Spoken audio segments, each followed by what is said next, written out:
முதலீடு செய்வோம், முன்னேறுவோம். முதலீட்டாளர்கள் அனைவருக்கும் வணக்கம். முதல் முறையாக நம்முடைய வீடியோ பார்க்குற நண்பர்கள் நம்ம சேனலை மறக்காமல் சப்ஸ்கிரைப் பண்ணிடுங்க. இந்த வீடியோ பிடிச்சிருந்துச்சுன்னா லைக் பண்ணுங்கள், கமெண்ட் பண்ணுங்கள். இன்னைக்கு நம்மளுடைய நிஃப்டி ஒரு 600 பாயிண்ட்டுக்கு மேலே நல்லாவே விழுந்திருக்கு. பெர்சன்டேஜஸில் பார்க்கும்போது 2% மேலே ஒரு இறக்கத்தை கொடுத்து க்ளோஸ் ஆயிருக்கு.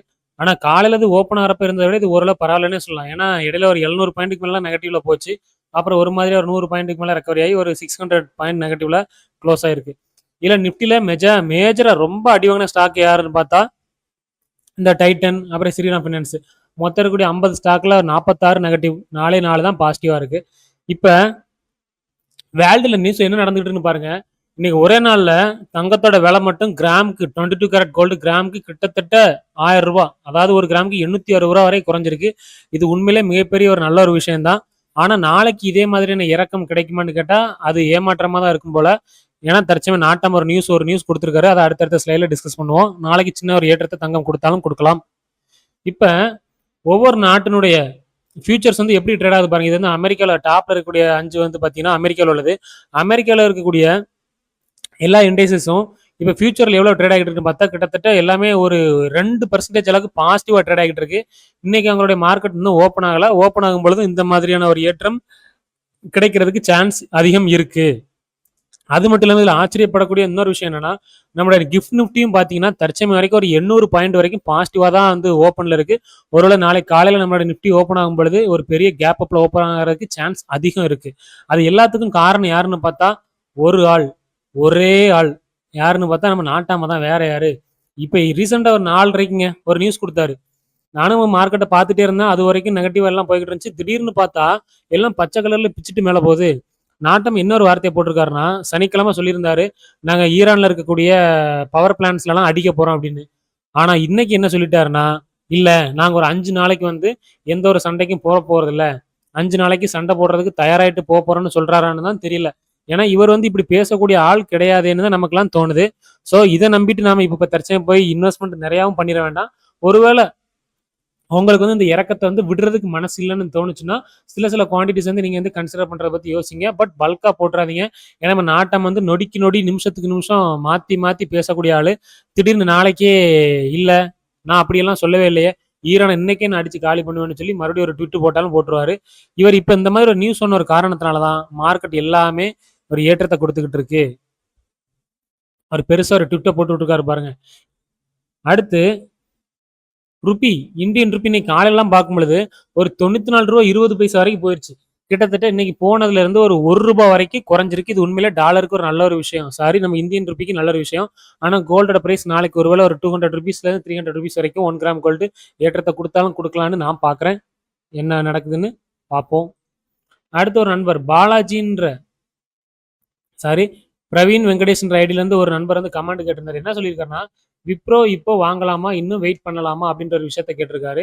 நம்ம வந்து இதை பலமுறை இதை நம்ம வீடியோல சொல்லியிருக்கோம். இருந்தாலும் நண்பருக்காக மீண்டும் ஒரு முறை சொல்லிடுவோம். ஏற்கனவே பார்த்தா தற்சமயம் வந்து அது ஒரு சப்போர்ட் லெவல்ல தான் இருக்கு. எப்பவுமே நீங்க ஒரு ஸ்டாக்கை வாங்கும்போது கண்ணை மூடிக்கிட்டு அது இறங்கிக்கிட்டு இருக்கும்போது வாங்கினீங்கன்னா தான் வந்து ரிஸ்க் அதிகம். ஆனா அது டெக்னிக்கலா ஒரு சப்போர்ட் லெவல்ல இருக்கும் பொழுது சில குவான்டிட்டிஸ் வந்து நீங்க கன்சிடர் பண்றதா இருந்தா கன்சிடர் பண்ணலாம். ஆனா அது எதனால இறங்குச்சோ அந்த ஷேர், இந்த ஷேர் இறங்குறது காரணம், ஐடி ஷேர்ல இறங்குறது காரணம் என்னன்னா அந்த ஏஐ ஆந்த்ரோபிக் அப்புறம் இந்த மாதிரியான விஷயங்கள் வந்ததுனால அந்த ஷேர்ஸ்ல இறங்க ஆரம்பிச்சு. ஸோ இது ரெகுலரா திரும்ப ஏறணும்னா அந்த ஏஐ ரிலேட்டடா ஒரு பாசிட்டிவான நியூஸ் வந்ததுன்னா இந்த விப்ரோ வந்து திரும்ப நல்லா ஏற்றத்தை கொடுக்க சான்ஸ் இருக்கு. இல்லைன்னா அதுக்கடுத்து சின்ன டிப்பு இப்போதை பார்த்தா 180 ருபீஸ் 185 ருபீஸ்ன்றது ஒரு சப்போர்ட்டா இருக்கு. இன்னும் அடுத்து இங்க இருந்து அடுத்த சப்போர்ட்டா பாக்குறது ஒரு 175 ருபீஸ் வரைக்கும் இருக்கு. ஸோ நீங்க சப்போர்ட்ல வாங்குறதா இருந்தா நீங்க வந்து வாங்கலாம். ஏன்னா ஃப்ரீயா ஃப்ளோ வரதை விட சப்போர்ட்ல வாங்குறது உங்களுக்கு ஒரு பெட்டரா இருக்கும். அடுத்து இன்னொரு ஐடி ஸ்டாக் அப்படியே கோஃபோர்ஜ், அதாவது லார்ஜ் கேப்ல இருக்குது விப்ரோன்னா மிட் கேப்ல கோஃபோர்ஜ் இன்னைக்கு ஒரு மாதிரியே பாத்தீங்கன்னா பிளாட்டா இருக்கு. அதுக்கு காரணம் என்னன்னா ஒரு ரேட்டிங் ஏஜென்சி யூபிஎஸ் என்ன சொல்லியிருக்காங்கன்னா கோஃபோர்ஜ் வந்து ஏற்கனவே ஒரு 50% மேல கரெக்ட் ஆயிருச்சு. ஏன்னா 2000 ருபீஸ்ல இருந்த ஷேர் இதெல்லாம் 50% மேல கரெக்ட் ஆகி இப்போ ஒரு 1000 ரூபாய் ரேஞ்சுக்கு வந்துருச்சு. இப்போ இந்த பிரைஸ் வந்து இங்க இருந்து இன்னும் ஒரு 73% வரை ஏற்றத்தை கொடுக்க சான்ஸ் இருக்குன்னு இருக்காங்க. அது டார்கெட்டும் கொடுத்துருக்காங்க. உங்களுக்காக நான் தெளிவாக காட்டிடுறேன். என்ன கொடுத்துருக்காங்க பாருங்க. தற்சமயம் இருக்க பிரைஸ்ல வந்து இன்னும் ஒரு 700 ரூபாய் வரைக்கும் ஏறதுக்கு 800 ரூபாய் வரைக்கும் ஏறதுக்கு சான்ஸ் இருக்கு அப்படின்னு சொல்லியிருக்காங்க. போகுதா இல்லையாங்கிறது தெரியாது. இந்த டார்கெட் கொடுத்துருக்காங்க. இதை வச்சிருக்கக்கூடிய நண்பர்களுக்கு இது வந்து யூஸ்ஃபுல்லா இருக்கும் நம்புறேன். அடுத்து பெட்ரோனட் எல்என்ஜி இன்னைக்கு ஒரு காட்டு மரண காட்டு காட்டிட்டாங்க. ஏன்னா கத்தார்ல இருந்து தான் நமக்கு மேஜர் எல்பிஜி எல்என்ஜி எல்லாமே சப்ளை ஆகிட்டு இருக்கு. அங்க போட்டு ஈரான் அடிச்ச அடியில இன்னும் அவங்களால பல வருஷங்களுக்கு அதை சரி பண்றதுக்கே மாதங்கள் பல மாதங்கள் சில வருடங்கள் ஆகும்னு சொல்லியிருக்காங்க.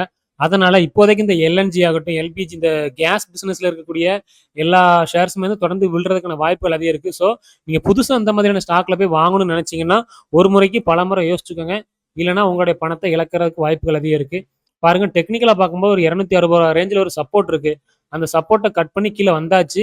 இன்னும் அந்த ஷேருக்கு தற்சமயம் வரைக்கும் எந்த ஒரு பாசிட்டிவான நியூஸும் இல்லை. அதனால மேக்ஸிமம் இது வந்து ஃப்ரீயா மேற்கொண்டு கீழே ஃப்ளோ ஆகி வர்றதுக்கு வாய்ப்புகள் அதிகம் இருக்கு. ஸோ இந்த ஷேரை புதுசா வாங்கணும்னு நினைச்சீங்கன்னா கொஞ்சம் யோசிச்சுக்கோங்க. ஏற்கனவே நல்ல ப்ராஃபிட்ல இருந்தீங்கன்னா ஒரு நல்ல முடிவு எடுத்துக்கோங்க. ஏன்னா நீங்க மேஜர் லாஸ்ல இருந்தீங்கன்னா வேற வழி கிடையாது. இன்னும் கொஞ்ச நாள் அதை ஹோல்டு பண்ண வேண்டியதான் இருக்கும். அடுத்து இன்னொன்று வேர்ல்டு வேர்ல்டு லெவலில் அதாவது இன்டர்நேஷனல் எனர்ஜி ஏஜென்சியோட சீஃப் பட்டாஃப் பைரோல் என்ன சொல்லியிருக்காருன்னா நம்மளுடைய உலகம் வந்து ஒரு மிகப்பெரிய எனர்ஜி கிரைசிஸ் நோக்கி போய்கிட்டு இருக்கு. அதாவது பல தசாப்தங்கள் என்ன சொல்றது, பல ஒவ்வொரு டிகேட்ஸ்ன்றது 10 வருஷம். ஸோ கடைசியா 1970 இந்த மாதிரி ஒரு பிரச்சனை வந்துச்சு. இப்ப திரும்பவும் அதை நோக்கி தான் நம்மளுடைய உலகம் வந்து போய்கிட்டு இருக்குன்னு சொல்லியிருக்காரு. கூடிய சீக்கிரத்துல இந்த ஈரானுக்கு இஸ்ரேல் அமெரிக்காவுக்கு நடக்கக்கூடிய வார் மட்டும் நிக்கலன்னா ஒரு மிகப்பெரிய ஒரு எக்கனாமிக் கிரைசிஸ் வந்து கண்டிப்பா வர்றதுக்கு வாய்ப்பு அதிகம் இருக்குன்னு சொல்லியிருக்காரு. கண்டிப்பா அந்த மாதிரி ஒரு நிலைமை வரக்கூடாதுன்னு தான் நானும் விரும்புறேன். ஏன்னா பல மக்கள் வந்து ரொம்ப ரொம்ப கஷ்டப்படுவாங்க. ஏற்கனவே கொரோனா டைம்ல நம்ம நிறைய கஷ்டத்தை பார்த்தாச்சு. மேற்கொண்டு அதை மாதிரி ஒரு சூழ்நிலை வராம இருக்கிறது எல்லா மக்களுக்குமே நல்லது. அடுத்து இந்த மணப்புற ஷேர் இப்ப சனிக்கிழமை வீடியோ நம்ம வந்து முத்தூட்டை பத்தி சொல்லியிருந்தோம். ஒரு நண்பர் வந்து மணப்புறத்தை பத்தி சொல்லுங்கன்னு சொல்லியிருந்தாரு. இருந்தாலும் ரெண்டுக்குமே 2 பேரும் பண்ற பிசினஸ் ஒரே மாதிரி பிசினஸ் தான். அதனால ரெண்டுக்குமே சேம் ஆன்சர் தான். தற்சமயம் கோல்டோட பிரைஸ் வந்து குறைய குறைய இந்த ஷேரோட ப்ராஃபிட் இந்த ஸ்டாக்கோட ப்ராஃபிட் இந்த கம்பெனியோட ப்ராஃபிட் வந்து குறைஞ்சிக்கிட்டே போகும். ஏன்னா இவங்க தங்கத்துக்கு எதிராக தான் வந்து கடன் கொடுத்து அது மூலமா லாபம் சம்பாதிச்சுட்டு இருக்காங்க. ஸோ கோல்டோட பிரைஸ் குறைய குறைய இவங்க கடன் கொடுக்குற தங்கத்துக்கு எவ்வளோ பணம் கொடுக்குறாங்களோ அது வந்து குறைஞ்சிக்கிட்டே போகும். ஸோ ரெவன்யூ கம்மியாக ப்ராஃபிட் கம்மியாகும். அதனால தான் இது பார்த்தா தொடர்ந்து விழுந்துகிட்டு இருக்கு. ஆனால் இது அப்படியே ஆப்போசிட்டாக அந்த தங்கத்தை விற்பாங்க பார்த்தீங்களா, சேல்ஸ் பண்ணுறவங்களுக்கு லாபம் அதிகம் இருக்கு. ஏன்னா தங்கத்தோட பிரைஸ் குறையும் பொழுது அதை வந்து நிறைய பேர் வாங்குறதுக்கு வாய்ப்பு இருக்கு. ஸோ தங்கத்தை விற்கிற கம்பெனிகளோட அதாவது கல்யாணம் ஆகட்டும், அப்புறம் தங்கமயில் இந்த மாதிரி நிறைய மாதிரி சின்ன சின்ன பிசி ஜுவல்லர்ஸ் இந்த மாதிரி கம்பெனிகளுக்குலாம் வந்து ப்ராஃபிட் வந்து இன்க்ரீஸ் ஆகிறதுக்கு சான்சஸ் இருக்கு. அடுத்து என்னடா அது எப்ப பார்த்தாலும் நம்மளோட மார்க்கெட் வந்து விழுந்துகிட்டே இருக்கு. ஆனாலும் விழுந்துகிட்டே இருக்கக்கூடிய மார்க்கெட்லயும் நான் வந்து பணம் சம்பாதிக்கணும் அப்படின்னு நிறைய பேர் நினைப்பாங்க. அதுல தவறு ஒன்றும் கிடையாது. ஏன்னா நம்ம பணம் சம்பாதிக்கிறதுக்கு தான் ஷேர் மார்க்கெட் வந்திருக்கோம், பணத்தை இழக்கிறது கிடையாது. சரி, இப்ப நடந்துகிட்டு இருக்க சினாரியோஸ்ல எந்த மாதிரியான ஷேர் வந்து நமக்கு ப்ராஃபிட்டை கொடுக்கும் அப்படின்னா, இப்ப மட்டும் இல்லைங்க, எப்பவுமே மக்களுக்கு என்ன தேவை, அதாவது எக்காலத்துல இருந்து இது தவிர்க்கவே முடியாத மாதிரியான பொருட்கள் வந்து எதுலாம் இருக்கோ அதெல்லாம் கண்டிப்பா நமக்கு லாங் டேர்ம்லையும் சரி ஷார்ட் டேர்ம்லையும் சரி உங்களுக்கு ப்ராஃபிட் வந்து கொடுத்துட்டே தான் இருக்கும். அப்படி பார்க்கும்போது இந்த பிஎஃப்சி ஷேர்லாம் இன்னைக்கு நம்ம ஸ்டாக் மார்க்கெட்டை பார்த்து வெளுன்னு வெளுத்து ஒரு 600 பாயிண்ட்டுக்கு மேலே நெகட்டிவ் ஆக்கிட்டு இருக்காங்க. ஆனாலும் இந்த ஷேர் பார்த்தா ஒரு லோ லெவல் போச்சு இன்னைக்கு. அங்கேருந்து ஒரு மாதிரி திரும்ப ரெக்கவர் ஆயிருக்கு. காரணம் என்னன்னா வரக்கூடிய சீசன் பார்த்தீங்கன்னா சம்மர் சீசனாக இருக்குது. சம்மர் சீசன்றதுனால சம்மருக்கும் இவங்களுக்கு என்ன சம்மந்தம்னு கேட்குறீங்களா? சம்மருக்கு இவங்களுக்கும் பெருசா சம்மந்தம் கிடையாதுங்க. ஏன்னா இவங்க வந்து இந்த கரண்ட் ப்ரொடக்ஷன் பண்றவங்களுக்கு வந்து கடன் தான் கொடுக்குறாங்க. ஸோ வரக்கூடிய டைம்ல நிறைய பேர் வந்து புதுசு புதுசா ஏதோ ஒரு வழியில வந்து கரண்ட்டை ஜென்ரேஷன் பண்றதுக்கு ரெடி பண்ணுவாங்க. அவங்களுக்குலாம் பார்த்தீங்கன்னா இந்த பிஎஃப்சி தான் கடன் கொடுப்பாங்க. அப்படிங்கிறனால இவங்களோட ப்ராஃபிட்டும் ஏறுறதுக்கு வாய்ப்பு இருக்கு லாங் டேர்ம்லையும். அதே மாதிரி இவங்களுக்கு மட்டும்தான் கேட்டா இந்த அதானி பவர், டாடா பவர் மாதிரியான கம்பெனிகளும் வரக்கூடிய குவார்டர்ஸ்ல இந்த குவார்டர்லையும் சரி, Q4லையும் சரி, அடுத்த ஃபினான்ஸ் இயர்ல Q1லையும் சரி அவங்களோட ப்ராஃபிட் வந்து கொஞ்சம் ஏற்றத்தை கொடுக்குற சான்ஸ் இருக்கு. ஸோ நீங்க இந்த இறங்கிக்கிட்டு இருக்கக்கூடிய மார்க்கெட்லையும் இந்த மாதிரியான ஸ்டாக்கில் நீங்க இன்வெஸ்ட் பண்ணீங்கன்னா, அதான் இன்வெஸ்ட் பண்றீங்கன்னா இன்வெஸ்ட் பண்ணுங்கன்னு சொல்லல. நீங்க கன்சிடர் பண்ணும் பொழுது உங்களுக்கு ரொம்ப நஷ்டமாகறதுக்கான சான்ஸ் வந்து கம்மி. உங்களுக்கு ப்ராஃபிட்டும் கிடைக்கிறதுக்கான வாய்ப்புகள் கொஞ்சம் இருக்கு. அப்ப இந்த ஷேர் மட்டும்தான் பார்த்தா இன்னொன்று கோல் இந்தியாவுக்கும் கரண்ட்டுக்கும் என்ன சம்மந்தம் தானே பாக்குறீங்க. ஏன்னா இவங்க கரண்ட் தயாரிக்கிறது இல்லை. ஆனா கரண்ட் தயாரிக்கிறதுக்கு இந்த சம்மர் டைம்ல எல்லா கம்பெனியும் நம்ம இந்தியாவிலே பார்த்தீங்கன்னா பவர் பிளான்ட் இருக்குல்ல, அதாவது அனல் மின்சாரம், அது மூலமா தான் நிறைய இப்போதைக்கு நிறைய வந்து கரண்ட் தயாரிச்சுக்கிட்டு இருக்கோம். அவங்களுக்கு ஃபுல்லா கோல் சப்ளை பண்றது யாருன்னு பார்த்தீங்கன்னா மேஜரா கோல் இந்தியா தான் பண்றாங்க. அதுவும் இந்த சம்மர் டைம்ல இவங்களுடைய ப்ரொடக்ஷனும் அதிகமா இருக்கும், சேல்ஸ் அதிகமா இருக்கும். ஸோ வரக்கூடிய குவார்டர்ஸ்ல இவங்களோட ப்ராஃபிட் அதிகமா இருக்க சான்ஸ் இருக்கு. அந்த ஒரு காரணத்தெல்லாம் பார்த்தீங்கன்னா இந்த வார் நடந்துகிட்டு இருக்க சிச்சுவேஷன்லையும் இந்த ஷேர் மட்டும் பார்த்தீங்கன்னா ஒரு மாதிரி ஏறி இருக்கும். உங்களுக்கு 1 மந்த் சார்ட்டை போட்டு காட்டுறேன் பாருங்க. எப்போ February 28ல இருந்தாலும் இந்த வார் வந்துச்சு பாருங்க.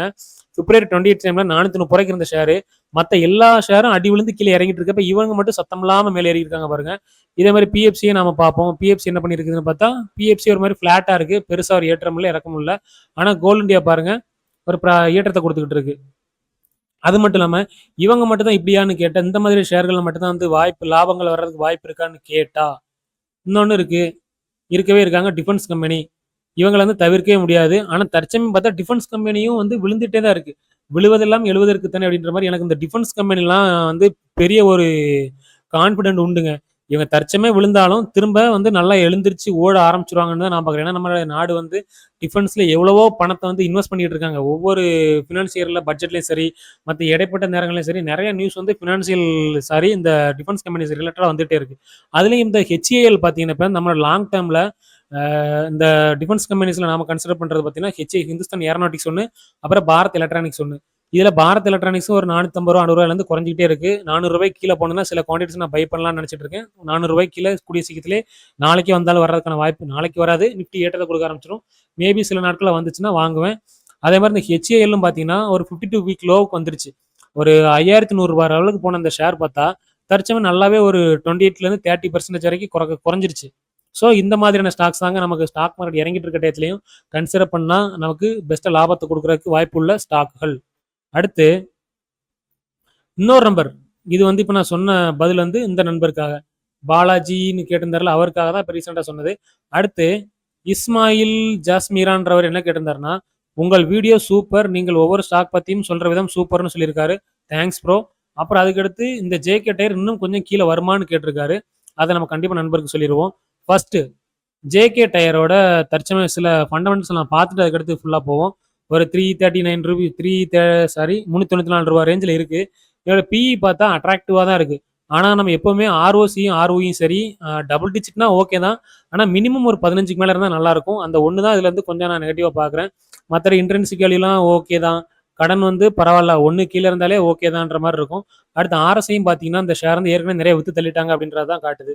சரி, இவங்களோட ப்ராஃபிட் அண்ட் லாஸ் எப்படி இருக்குன்னு பார்த்தா கண்டிப்பாக அதை பார்க்கணும். இவங்க வந்து லாஸ்டா ஒரு 1.5 வருஷத்துக்கு முன்னாடி பார்த்தீங்கன்னா என்ன பண்ணிட்டு இருந்தாங்கன்னா சேல்ஸ் அப்போதுக்கும் இப்போதுக்கும் பார்த்தா பெருசாலாம் வித்தியாசம் இல்லை. ஆனால் அவங்களோட ப்ராஃபிட்டை பாருங்க சூப்பராக ஏற்றி கொடுத்துருக்காங்க.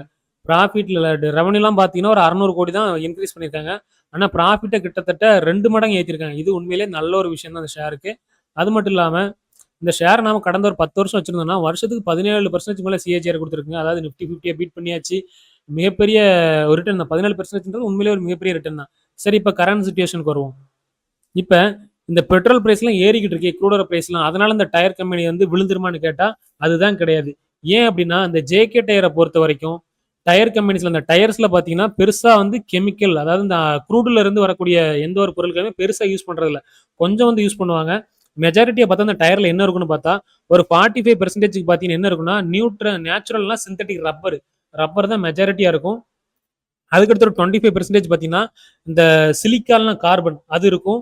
அப்புறம் 12% பார்த்தீங்கன்னா ஸ்டீல் ரெயின்ஃபோர்ஸ்மெண்ட், அந்த டயரோட எட்ஜ்லாம் பார்த்தீங்கன்னா ஸ்டீல் உள்ள வந்து சின்ன கம்பி மாதிரி சுற்றி இருக்கும், அது பார்த்துருப்பீங்க. வெறும் 6% தாங்க ஆயில் ப்ராடக்ட்ஸ் வந்து உள்ள யூஸ் பண்றாங்க. எதுக்காகன்னு பார்த்தீங்கன்னா இந்த சல்ஃபரு, அப்புறம் ஜிங்க் ஆக்சைடு, இந்த மாதிரியான பொருட்கள் வந்து யூஸ் பண்றாங்க. ஸோ இந்த க்ரூட் ஆயிலோட பிரைஸ் குறையிறதுனால டயர் கம்பெனிகள் வந்து பெருசா பாதிக்கப்படுறது இல்லை. ஆனால் இந்த ஷேர் குறைஞ்சிருக்கேன்னு கேட்டா ஆமாங்க, இந்த ஷேர் மட்டும் இல்ல, எல்லா ஷேருமே இந்த டைம்ல வந்து மார்க்கெட்டு இந்த ஒரு பயம் இருக்கிற காரணத்தினால விழுந்துட்டு தான் இருக்கு. ஆனா திரும்ப இந்த ஷேர் வந்து ஏற்றத்தை கொடுக்கறதுக்கான பாசிபிலிட்டிஸ் இருக்கு. தற்சமயம் பார்த்தீங்கன்னா ஒரு 200 டேஸ் மூவிங் ஆவரேஜ் கீழே வந்துருச்சு. ஆனாலும் ரிசல்ட் பார்த்தீங்கன்னா எந்த ஒரு மோசமாவும் இது வரைக்கும் அவங்க கொடுக்கல. இந்த குவார்ட்டர்லயே அவங்களோட ரிசல்ட் மோசமா வரும்னு நான் எதிர்பார்க்கல. காரணம் என்னன்னா இவங்க தான் க்ரூட் ஆயில்ல இருந்து எந்த ஒரு ப்ராடக்ட்டுமே பெருசா அவங்க யூஸ் பண்ணலையே. அப்ப இந்த க்ரூட் ஆயில் பிரைஸ் எங்க போனா இவங்களுக்கு என்ன, அது பாட்டுக்கு எங்களோட ப்ராஃபிட் வந்து ஓரளவு மேக்ஸிமம் ஃபிளாட் ஆகிறதுக்கோ இல்லை கொஞ்சம் இன்க்ரீஸ் ஆகி கொடுக்குறதுக்கோ தான் சான்ஸ் அதிகம் இருக்கு. ஒருவேளை இன்ஃப்ளேஷன் வந்து இன்க்ரீஸ் ஆனதுன்னா அந்த டைம்லனா அந்த ரேட்டை வச்சு இந்த ஷேர் வந்து ப்ராஃபிட் கொஞ்சம் கம்மியாகலாம். தற்சமயம் வரைக்கும் ஜேகே டயர்ல எந்த ஒரு நெகட்டிவும் நான் பார்க்கல, எனக்கு தெரிஞ்ச வரைக்கும் இல்லை. அடுத்து வேதாந்தா, இந்த ஷேரை வச்சிருந்தா கூட நமக்கு எந்த ஒரு காலகட்டத்திலையும் இவங்க கறி கஞ்சி ஊற்றிடுவோம் போல நினைப்போம்ல நாம தான். ஒரு கல்யாணம் முடிச்சு கொடுக்குறான ஒரு பொண்ணை என் பொண்ண வந்து எப்படியாச்சும் கஞ்சி ஊத்தி காப்பாத்திருவான்னு கேட்கிற மாரி, இந்த வேதாந்தா ஷேர்லாம் நாம வாங்கி வச்சிருந்தோம்னா, இவன் ப்ராஃபிட் குடுக்கலனாலும், டிவிடெண்ட் குடுத்தே நம்மள காப்பாத்திருவான் போல. ஏன்னா, இந்த வருஷத்துல இப்ப இது தேர்டா தான் குடுக்குறேன். இன்னொரு டிவிடெண்ட் வேற குடுப்பாங்கன்னு தான் பார்க்குறேன். ஏன்னா, இன்ட்ரிம் டிவிடெண்ட் தான் குடுத்துருக்காங்க. ரூ. 11 ஒரு ஷேர் வச்சிருந்தீங்கன்னா, ரூ. 11 குடுக்குறாங்க டிவிடெண்ட். அதுக்கு வந்து ஏற்கனவே ரெக்கார்ட் டேட்லாம் முடிஞ்சிருச்சு. 18ஓட முடிஞ்சிருச்சு. ஏன் எப்ப வந்து நம்மளுடைய அக்கவுண்ட்ல குடுப்பாங்க இந்த ஷேர்ன்னு சொல்லி இந்த டிவிடெண்ட்னு சொல்லியிருக்காங்கன்னா, ஒரு மார்ச் 28ல இருந்து உங்க அக்கவுண்ட்ல இருந்து நாங்க பே அவுட் குடுத்துருவோங்கிற மாரி சொல்லியிருக்காங்க. உண்மையிலே நல்ல ஒரு விஷயம் தான். அதாவது டிவிடெண்டுக்காக இந்த ஷேர வாங்கணுமான்னு கேட்டா வாங்க முடியாது. முன்னாடியே வாங்கியிருந்தீங்கன்னா உங்களுக்கு லாபம். அடுத்து இந்த விஷால் மெகா மார்ட்டுங்க. விஷால் மெகா மார்ட் எப்படி இதோட சார்ட்டே பார்த்தீங்கன்னா, ஒரு மாரி அனகோண்டா மாரி படுத்து கிடக்குல்ல. விஷாலுக்கு அனகோண்டா. நீங்க வேற எதையும் நெனச்சு பார்க்க வேண்டாம். சரி ஓகே நியூஸ்க்குள்ள போயிருவோம். இப்ப இந்த விஷால் மெகா மார்ட்டுக்கு ஒரு ரேட்டிங் ஏஜென்சி என்ன சொல்லியிருக்காங்கன்னா, ஒரு ரூ. 100க்கு கீழ இந்த ஷேர் போச்சுன்னா, திரும்ப புல் ரன் வரதுக்கான சான்ஸ் இருக்கு. அப்படிங்கிற ஒரு விஷயத்த சொல்லியிருக்காங்க. காரணம் என்னன்னா, இந்த ஷேர்ல எந்த ஒரு பாசிட்டிவ் நியூஸும் இல்ல. சும்மா டெக்னிக்கலா சொல்லியிருக்காங்க. ரூ. 100ன்றது வந்து ஒரு ஒரு பேஸ் எப்படி சொல்லலாம் 50, 100ன்னா ரவுண்டா இருக்குல்ல. அத வச்சு சொல்லியிருப்பாங்க போல. இந்த ஷேர் மேலும் கீழ் நோக்கி கீழ போச்சுன்னா அந்த டைம்ல பார்க்கலாம். ஃப்ரெஷ்ஷா வந்து என்ட்ரி பண்ணணும்னு நெனைக்கிறாங்க. கொஞ்சம் தவிர்த்திறலாம் அப்படிங்கிறது தான் என்னுடைய ஒரு கருத்து. அடுத்து லார்சன் அண்ட் டூப்ராங்க. ஆ ஓடினேன். அந்த இந்தியாவுல இருக்கும்போது தான் வெளிநாட்டுக்கு ஓடுவாங்க நெறைய பேரு. வெளிநாட்டுக்கு போனதுக்கடுத்து துன்பம் எங்க போனாலும் தொரத்துதுன்ற கதையா, வெளிநாட்ல தான் போய் நெறைய பேரு பிசினஸ்லாம் வாங்கி புடிச்சு வச்சிருந்தாப்புல. ஏன்டா உங்களுக்கு குண்டு போடுறதுக்கு வேற இடமே கிடைக்கலையாடா, நான் பிசினஸ் பண்ற இடத்துல வந்து குண்டு பிடிக்கலான்னு தான் அந்த ஷேர் கேட்கும். ஏன்னா, இப்ப ரீசென்ட்டா இந்த வாரம் ஆரம்பிச்சதுலேருந்து கிட்டத்தட்ட 22% இறங்கிருச்சுங்க. அப்படியே சார்ட்ல போய் பார்ப்போமா, 1 மந்த் சார்ட்ட போட்டாலே தெரிஞ்சிரும். ஆமா, அவங்க சொல்றது கரெக்ட் தான். 1 மந்த்ல 24% காலியாயிடுச்சு. அதாவது ரூ. 4,500 எங்க, ரூ. 3,300 அங்க. 25% இறங்கினாலும் எனக்கு வந்து இந்த ஷேர் மேபி அந்த வார் முடியாத வரைக்கும் இந்த ஷேர்ல இருந்து எந்த ஒரு காரணத்தை கொண்டும் அந்த இறக்கம் வந்து நிக்காது. இன்னைக்கு கூட அந்த எல்என்டி ஷேர் எங்க இருக்கு? எங்கடா இருக்கு கைக்குள்ள? தேடி பார்த்தாலும் தெரியலையே. இந்தா இருக்கு. லார்சன் டூப்ரா பாருங்க. இன்னைக்குமே ஒரு 2.5% மேல நெகட்டிவா தான் க்ளோஸ் ஆயிருச்சிருக்கோம். ஸோ இப்ப நாட்டமா சொல்லியிருக்காருல்ல ஒரு 5 நாளைக்கு வந்து நாங்க நிறுத்துறோம். வாரம் நிறுத்துறதுக்கு சம்மதிக்கிறேன்னு. அவர் தான் சொல்லியிருக்காரு. ஈரான் சைட்ல இருந்து எந்த ஒரு கன்ஃபர்மேஷன் நியூஸும் வரல. ஆனாலும் ஒருவேளை நாளைக்கு வேணா இந்த ஷேர் வந்து ஏற்றத்த குடுத்தாலும் குடுக்கலாம். ஆனாலும் அத நம்பாதீங்க. நம்பி மோசம் போயிறாதீங்க. அப்புறம் இந்த வீடியோ கண்டிப்பா உங்களுக்கு யூஸ்ஃபுல்லா இருந்திருக்கும்னு நான் நம்புறேன். வீடியோ புடிச்சிருந்துச்சுன்னா நம்ம சேனல மறக்காம சப்ஸ்கிரைப் பண்ணிருங்க. வீடியோ லைக் பண்ணுங்க, கமெண்ட் பண்ணுங்க, உங்க நண்பர்களுக்கு ஷேர் பண்ணுங்க. மீண்டும் ஒரு வீடியோவில் சந்திப்போம். தொடர்ந்து முதலீடு செய்வோம். நிச்சயமாக நாம் முன்னேறுவோம்.